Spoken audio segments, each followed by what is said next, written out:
يوم تتمنى ألا يتكرر. يوم أتمنى ألا يتكرر بالطبع هو كما ذكرت حرب 67، هزيمة 67 هي يمكن أكثر يوم أتمنى ألا يتكرر في حياتي. يوم تتذكره وتتمنى أن يعود. يوم شعرت فيه أنني كرمت. يوم تنتظره وطال انتظارك له.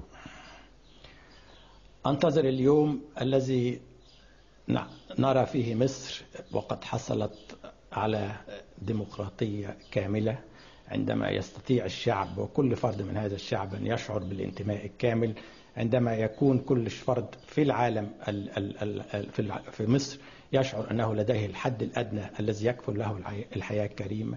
اليوم الذي أرى فيه الأمة العربية وقد تفهمت أنها لا بد أن تنضم ككيان واحد موحد تربطه الكثير من الوشائج، وأن تبدأ تمارس دورها الذي يجب أن تمارسه في المجتمع الإنساني وتضيف إلى الحضارة الإنسانية. نحن الآن إضافتنا للحضارة الإنسانية تكون شبه معدومة، وأقول هذا بكل أسف. لا بد أن نستغل الإمكانيات العظيمة الموجودة في العالم العربي، بالذات الإمكانيات البشرية والإمكانيات الاقتصادية، وإنما لن يتحقق هذا إلا إذا أمكننا الشعوب العربية أن تشعر أنها تنتمي إلى هذا الوطن، تنتمي إلى هذا الوطن الكبير، وأن نتركها لتمارس طاقتها الخلاقة طاقتها في الخلق والإبداع. ما طالما استمر أننا نمارس عليهم سياسة القمع سنكون دائما نحكم مجتمع من العبيد.